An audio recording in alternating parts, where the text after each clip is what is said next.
പവിത്രം സീരിയലിൻ്റെ മറ്റൊരു സ്റ്റോറിയിലേക്ക് എല്ലാവർക്കും സ്വാഗതം. അങ്ങനെ ഇതുവരെ വേദ തൻ്റെ മകളെ നോക്കാൻ വന്ന ബോഡി ഗാർഡിനെ കണ്ടിട്ടില്ല. ജോലി സ്ഥലത്തായതുകൊണ്ട് തന്നെ സ്വന്തം അച്ഛൻ തന്നെയാണ് ബോഡി ഗാർഡായി മകളെ നോക്കാനെത്തിയതെന്ന കാര്യം വിക്രമിനും അറിയില്ല, വേദയ്ക്കും അറിയില്ല. അങ്ങനെ വേദ വീക്കെൻഡിൽ നാട്ടിലേക്ക് വരികയാണ്. ഗൗരിമോളെ കാണാനുള്ള ആവശ്യത്തിൽ വരുന്നുണ്ട്. വിക്രമിനെ ഈ ഒരു സമയത്ത് കാണുമെന്ന് പ്രേക്ഷകരൊക്കെ കരുതുന്നെങ്കിലും വേദ ആ സമയം വിക്രമിനെ കാണുന്നില്ല. വേദ വരുമ്പോഴേക്കും വിക്രം തൻ്റെ ഡ്യൂട്ടി കഴിഞ്ഞ് അവിടേന്ന് പോയിട്ടുണ്ടാവും. ഒരാഴ്ച സമയമായപ്പോഴേക്കും ഗൗരിമോളും വിക്രമും നന്നായി കൂട്ടായിട്ടുണ്ടാവും. ഗൗരിമോൾക്ക് അമ്മ വന്നപ്പോൾ വിക്രമിൻ്റെ കൂട്ടം മാത്രമേ പറയാനുള്ളൂ. ആ പിന്നെ നരഭോജിയുണ്ടല്ലോ, തന്നെ നോക്കാൻ വന്നിട്ടുള്ള ആ ബോഡി ഗാർഡ്. എന്താ മോളെ നീ അങ്ങനെയൊക്കെ വിളിക്കുന്നത്? അതെ, ആദ്യമൊക്കെ ഞാൻ അങ്ങനെയെന്ന് കരുതിയത്, പക്ഷെ ആള് നല്ല ക്യൂട്ടാണ്. എന്നോട് ഒത്തിരി കളിക്കാൻ വന്നു. നല്ല ഗെയിമും കഥകളും ഒക്കെ അറിയാം, അമ്മയെ പോലെ തന്നെ. ഇത് കേട്ടതും വേദക്ക് അയാളെ കാണാൻ ഉത്സാഹമായി. എന്താ അങ്കിളിൻ്റെ പേരെന്നാ പറഞ്ഞത്? വിഷൻ എന്നാണ് അച്ഛൻ പറഞ്ഞത്. പക്ഷേ ഞാൻ അതൊന്നുമല്ല വിളിക്കാറ്, വിക്രമാദിത്യൻ ഞാൻ വിളിക്കാറ്. അതെന്താ മോളെ നീ അങ്ങനെ വിളിക്കുന്നത്? ആ, ഒരു വിക്രമാദിത്യൻ്റെ ലുക്കൊക്കെ ഉണ്ട്, അതുകൊണ്ടാ ഞാൻ അങ്ങനെ വിളിക്കുന്നത്. ഗൗരിമോളുടെ വർത്താനം കേട്ട് വേദയ്ക്ക് ചിരി വരുന്നുണ്ടായിരുന്നു. പിറ്റേ ദിവസം വിഷൻ വരില്ലെന്ന് വേദയോട് തരുൺ പറയുന്നുണ്ട്. 2 ദിവസം മോൾ നമ്മുടെ കൂടെ നിൽക്കട്ടെ, സ്കൂളിലെ ദിവസങ്ങൾ നമ്മളില്ലാത്ത ഈ ദിവസങ്ങൾ മാത്രം വിഷനെ ഇങ്ങോട്ട് വരുത്തിയാൽ മതിയല്ലോ, അതുകൊണ്ട് ഞാൻ വരേണ്ടെന്ന് പറഞ്ഞു.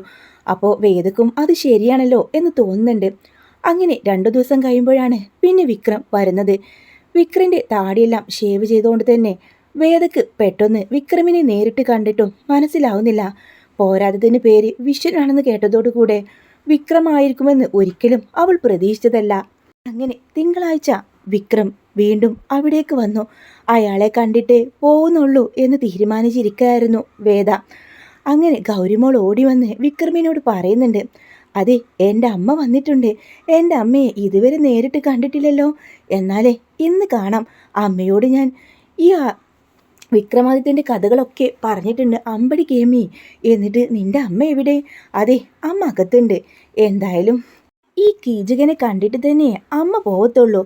അതുറപ്പാ. എന്നാൽ സ്കൂളിൽ പോവണ്ടേ, മോൾ പെട്ടെന്ന് പോയി റെഡിയായിട്ട് വാ എന്ന് പറയുന്നുണ്ട്. അങ്ങനെ വേദ ആണെങ്കിലോ ആ സമയത്ത് പുറം തിരിഞ്ഞ് നിൽക്കുന്ന വിക്രമിനെ കാണുന്നുണ്ട്. അവളാണെങ്കിലോ ആശ്ചര്യത്തോടു കൂടെ പുറത്തേക്ക് വന്ന് നോക്കാണ്. അങ്ങനെ വേദയും വിക്രമും മുഖാമുഖം കാണുന്നുണ്ട് കേട്ടോ. വേദക്ക് എവിടെയോ വിക്രമിൻ്റെ ഒരു ചായ ഉള്ള പോലെ തോന്നാണ്. എന്നാൽ അത് വിക്രമാണെന്ന് അവൾക്കത് മനസ്സിലാവുകയും ചെയ്യുന്നില്ല. വിക്രം വേദയെ കണ്ടതും ആകെ നെട്ടി നിൽക്കുന്നുണ്ട്. വേദ അവൻ ഒരിക്കലും പ്രതീക്ഷിച്ചില്ല. ഗൗരിമോളുടെ അമ്മ വേദ, തരുൺ സാറിൻ്റെ ഭാര്യ, അതവൻ ഒരിക്കലും ഉൾക്കൊള്ളാനാവുന്നില്ല. വെറുതെയല്ല വേദ ഈ നാട്ടിലെത്തിയിട്ടും തന്നെ തിരക്കി വരാതിരുന്നതെന്നോർത്ത് അവൻക്ക് വല്ലാതെ സങ്കടമായി. എത്ര പെട്ടെന്നാണ് തൻ്റേതാണെന്ന് വിശ്വസിച്ച് താൻ കൂടെ നടന്ന തൻ്റെ ഭാര്യ മറ്റൊരാളുടെ ഭാര്യയാവുകയും അവൻ്റെ കുഞ്ഞിനെ പ്രസവിക്കുകയും ചെയ്തത്. വിക്രമിന് പിന്നെ അവിടെ നിൽക്കാൻ കഴിഞ്ഞില്ല. ആകെ തകർന്നു നിൽക്കുന്ന വിക്രമിനെ വേദ നോക്കുന്നുണ്ടെങ്കിലും അത് തൻ്റെ വിക്രമല്ലെന്ന് അവൾക്ക് തോന്നാണ്. ആ മോളെ സ്കൂളിൽ പോയാലോ എന്ന് ചോദിച്ച് ഗൗരിമോളെ ഞാനിന്ന് കൊണ്ടുവിട്ടോളാം ഇവളെ എന്ന് പറഞ്ഞുകൊണ്ട് വേദ അവിടുന്ന് പോകുന്നുണ്ട്. ഇവൾക്കെന്നെ മനസ്സിലാവാഞ്ഞിട്ടാണോ അതോ മനസ്സിലാവാത്ത പോലെ അഭിനയിക്കാണോ എന്ന് പോലും വിക്രമിന് തോന്നാട്ടോ. അവൻ്റെ മനസ്സിൽ പലവിധ ചിന്തകളും കടന്നുകൂടുന്നുണ്ട്. അങ്ങനെ അച്ഛനും മകളുമാണെന്ന് വിക്രമിന് മനസ്സിലായില്ലെങ്കിലും വേദക്കും അറിയില്ല ഇവിടേക്ക് വന്നത് തൻ്റെ വിക്രമാണെന്ന കാര്യം. അങ്ങനെ ദിവസങ്ങൾ കടന്നുപോയി. വേദയ്ക്ക് പിന്നീട് മനസ്സിലാവുന്നുണ്ട് അത് തൻ്റെ വിക്രം തന്നെയാണെന്ന കാര്യം അവൾക്ക് മനസ്സിലാവാണ്. അതിനു മുമ്പേ ഈ ഒരു വന്ന ആൾ, ഈ ബോഡി ഗാർഡായിട്ട് വന്നയാൾ വിക്രമാണ്, വേദയുടെ ഭർത്താവ് വിക്രമാണെന്ന സത്യം മനസ്സിലാക്കാണ് അമ്മ. അതിനൊരു കാരണമുണ്ട്. അങ്ങനെ വേദയും തരുണും ജോലിസ്ഥലത്തേക്ക് മടങ്ങി പോകുന്നുണ്ട്. വിക്രമിന് വേദിയെ തിരിച്ചറിഞ്ഞതോടുകൂടെ ആകെ ഒരു മൂഡ് ഓഫ് ആയിരിക്കും. അങ്ങനെ അമ്മ ചോദിക്കുന്നുണ്ട്, എന്ത് പറ്റി മോനെ? 2-3 ദിവസമായി ഞാൻ നിന്നെ ശ്രദ്ധിക്കുന്നു. ഇങ്ങോട്ട് വന്നപ്പോഴുള്ള ഉത്സാഹമൊന്നും കാണുന്നില്ലല്ലോ, എന്താ ആകെ ഡള്ളായിരിക്കുന്നത്? ഇല്ല, അമ്മയുടെ ഗൗരിമോളുടെ അമ്മയുടെ പേരെന്താ എന്ന് ചോദിക്കുക. അപ്പോൾ വേദ ശങ്കരനാരായണൻ എന്ന് പറയുന്നുണ്ട്. എന്താ മോനെ, മുമ്പ് കണ്ടിട്ടുണ്ടോ? എന്ന് ചോദിക്കുമ്പോൾ ഈ നാട്ടുകാരിയല്ലേ, അപ്പോൾ കാണാൻ വഴിയുണ്ടാവും എന്ന് പറയുന്നുണ്ട് അമ്മ. കണ്ടില്ല, എന്നാലും ഗൗരിമോളുടെ അമ്മയുടെ പേരെന്താന്നാ ചോദിക്കാൻ എനിക്ക് തോന്നി. അല്ല, നിങ്ങൾ മുമ്പ് എവിടെയായിരുന്നു താമസം? അങ്ങനത്തെ കാര്യങ്ങളൊക്കെ ചോദിച്ചറിയുന്നുണ്ട്. അങ്ങനെ ഇവരുടെ വിവാഹം ഡൽഹിയിൽ വെച്ചിട്ടാണോ എന്ന് ബുദ്ധിപൂർവ്വം വിക്രം ചോദിക്കുമ്പോൾ അതേ എന്ന് അവർ മറുപടി പറയുകയും ചെയ്യാണ്. കൂടുതലൊന്നും പറയുന്നില്ല. പക്ഷേ അമ്മയ്ക്ക് എന്തോ ഒരു സംശയം വിക്രമിനെ. എന്തിനാ ഇങ്ങനെയൊക്കെ ചോദിച്ചറിയുന്നത്? ഇനി വേദിയെയും ശങ്കരനാഥൻ അവളുടെ ആളുകളെ അറിയിക്കാനാണോ? അവളെ ഇവിടെ നിന്ന് പിടിച്ചു കൊണ്ടുപോകുമോ എന്നൊരു ഭയം അവർക്കുണ്ട് കേട്ടോ. അങ്ങനെ വിക്രം ഭയങ്കര സങ്കടത്തിലാണ് വീട്ടിലെത്തുന്നത്. അച്ഛൻ്റെ മുമ്പിൽ വന്ന് അവൻ പൊട്ടിക്കരയുന്നുണ്ട്. എന്താ എൻ്റെ മോനിക്ക് പറ്റിയത്? ഈ ഒരു ജോലി നിനക്ക് ഇഷ്ടപ്പെട്ടില്ല എങ്കിൽ നമുക്ക് വേറെ നോക്കാന്നേ. നീ അവിടേക്ക് പോവേണ്ടേനി. അതല്ല അച്ഛാ, ഞാനിന്ന് വേദയെ കണ്ടു. നീ വേദയെ കണ്ടെന്നോ? എന്നിട്ട് നീ ഇപ്പോഴാണോ അത് പറയുന്നത്? അതെ അച്ഛ, അങ്ങനെ പറയാൻ പറ്റുന്ന ഒരവസരമല്ല. ഞാൻ പറഞ്ഞല്ലോ, ഞാൻ നോക്കാൻ പോകുന്ന കുട്ടിയുടെ അമ്മ ഒരു കലക്ടറും അച്ഛൻ പോലീസ് ഓഫീസറാണെന്ന്. ആ അമ്മയെ ഇന്നാ ഞാൻ കണ്ടത്. എന്നിട്ട് അവരെന്താ നിന്നെ ഇഷ്ടപ്പെട്ടില്ലെന്ന് പറഞ്ഞോ? ആ അമ്മ നമ്മുടെ വേദയാണ്. ഇത് കേട്ടതും മാഷാകെ നെട്ടൽ നിൽക്കാട്ടോ. എന്ത്, ഗൗരിമോളുടെ അമ്മ വേദയാണെന്നോ? അതേച്ചാ, ഞാൻ എൻ്റെ കണ്ണുകൾക്ക് പോലും എനിക്ക് വിശ്വസിക്കാൻ കഴിഞ്ഞില്ല. പക്ഷേ അതാണ് സത്യം. തരുൺ സാറിൻ്റെ ഭാര്യയാണ് വേദ. വേദയ്ക്കും അയാൾക്കും ജനിച്ച കുഞ്ഞാണ് ഗൗരിമോള്. എൻ്റെ ഈശ്വര, ഇതിലെന്തോ ചതി നടന്നിട്ടുണ്ട്. വേദമോൾ ഒരിക്കലും അങ്ങനെ ചെയ്യില്ല, അത് ഉറപ്പാണ്. അതെന്നെ അച്ഛാ എനിക്കും മനസ്സിലാവാത്തത്. വേദക്കൊരിക്കലും അങ്ങനെ ആവാൻ കഴിയില്ല. എന്താണ് സംഭവിച്ചതെന്ന് എനിക്ക് മനസ്സിലാവുന്നില്ല. വേദ എന്നെ മറന്ന് അപ്പോഴേക്കും മറ്റൊരു വിവാഹം കഴിച്ച് അതിലൊരു കുഞ്ഞു ജനിക്കെന്നൊക്കെ പറഞ്ഞാൽ ഇല്ല, എന്തോ ഒരു സത്യം മറഞ്ഞു നിൽക്കുന്ന കിടക്കുന്നുണ്ട്. അങ്ങനെ വിക്രം അവിടേക്ക് തന്നെ പോവാനും ആ സത്യങ്ങൾ തിരിച്ചറിയാനും തന്നെ ശ്രമിക്കുന്നുണ്ട്. അങ്ങനെ വിക്രമിൻ്റെ ഫോണ് ചാർജ് തീരുന്നുണ്ട്. ആ സമയം അമ്മയോട് ചാർജർ ചോദിക്കുക. എൻ്റെ ചാർജർ എടുക്കാൻ ഞാൻ മറന്നുവെന്ന് വിക്രം പറയുന്നുണ്ട്. ശരി മോനെ, എന്താ ചാർജർ എന്ന് പറയുന്നുണ്ട്. അങ്ങനെ ചാർജർ കൊടുത്ത് ആ ഒരു സിറ്റ് ഔട്ടിൽ തന്നെ ഫോൺ തന്നെ കുത്തി വെക്കുന്നുണ്ട് കേട്ടോ. കുറേ സമയം വിക്രം ഇങ്ങനെ അവിടെയൊക്കെ നടക്കായിരിക്കും. ഗൗരിമോളെ സ്കൂൾ വിടുന്ന സമയത്ത് ഇനി അവളെ കൂട്ടാൻ പോവാനേ ഉള്ളൂ. അങ്ങനെ കരുതിക്കൊണ്ട് വിക്രം നിൽക്കുന്ന സമയത്താണ് ആ ഫോണിൻ്റെ ചാർജ് ഫുൾ ചാർജ് ആവുകയും അതിലേക്കൊരു കോള് വരുന്നതും അമ്മയുടെ കണ്ണിൽ പെടാണ്.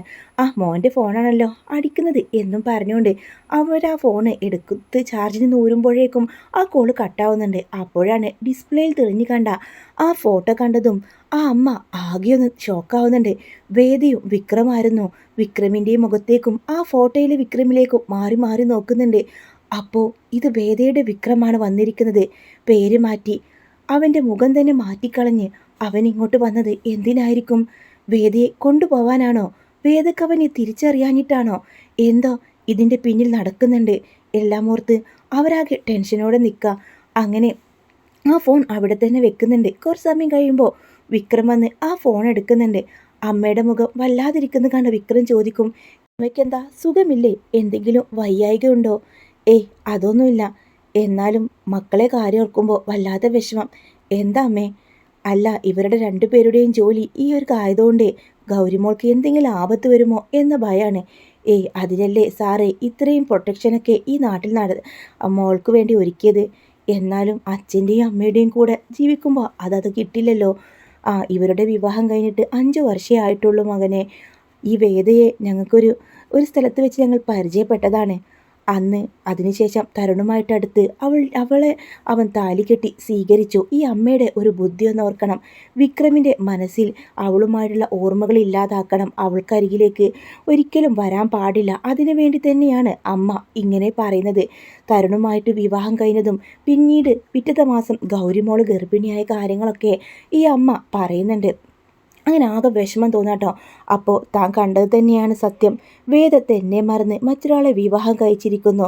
എന്നാൽ അതിൻ്റെ പിന്നിൽ എന്തോ രഹസ്യമുണ്ടെന്നൊക്കെ കരുതിക്കൊണ്ടാണ് അന്നേരത്ത് നടന്നത്. പക്ഷേ അതല്ല സത്യം. അമ്മയുടെ വായിൽ നിന്നെല്ലാം സത്യം കേട്ടതും വിക്രമാകെ തകർന്നു പോകുന്നുണ്ട്.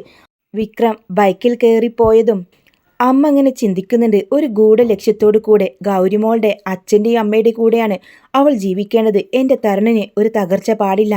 അവൻ്റെ ഭാര്യയാണ്. പതിയെ പതിയെ വേദയെ അവൻ ഉൾക്കൊള്ളാൻ നോക്കും. പിന്നീട് രാധികയെ മറന്ന് വേദയെ വിവാഹം കഴിച്ച് ഇവർ 3 പേരും ഒരുമിച്ച് ജീവിക്കുമെന്ന ഒരു ഉള്ളിലെ ഒരു പ്രതീക്ഷ അത് മാത്രമാണ് അമ്മയെക്കൊണ്ട് ഈ കാര്യം വിക്രമിനോട് ഇങ്ങനെ പറയിപ്പിച്ചത്. വീട്ടിലെത്തിയ വിക്രമാണെങ്കിലോ ആകെ തകർന്നു പോയി. ഒരൊറ്റ കിടപ്പായിരുന്നു. അവൻ കേട്ടതൊന്നും അവൻക്ക് വിശ്വസിക്കാനാവുന്നില്ലായിരുന്നു.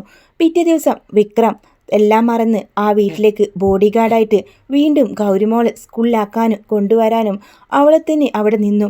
എന്നാൽ അവൻ പഴയതെല്ലാം മറന്നുവെന്ന് ആ സമയത്ത് ആ അമ്മയ്ക്ക് തോന്നുന്നുണ്ട്. എന്നാൽ വിക്രമിനോട് കൂടുതലൊന്നും ചോദിക്കുന്നില്ല.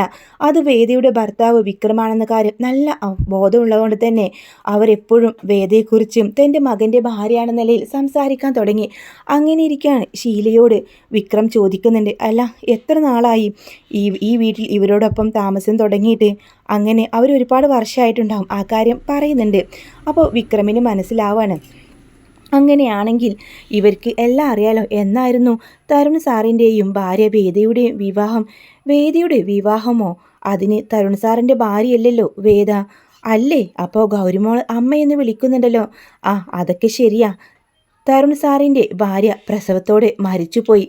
പിന്നീട് ആ കുഞ്ഞിനെ നോക്കിയതും എല്ലാം ഇവരുടെ കൂടെയുണ്ടായി വേദയാണ്. വേദയുടെ അന്നും പ്രഗ്നൻ്റ് ആയിരുന്നു.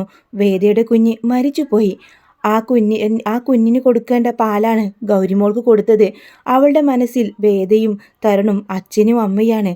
അപ്പോൾ അമ്മ പിന്നെ എന്തിനാ എന്നോടിങ്ങനെ പറഞ്ഞതെന്ന് ആലോചിച്ച് വിക്രമിന് വല്ലാതെ വിഷമം തോന്നി. അപ്പോൾ ഷീലയിൽ നിന്ന് സത്യങ്ങളൊക്കെ മനസ്സിലാക്കി. വേദ തന്നെ ചതിച്ചിട്ടില്ല.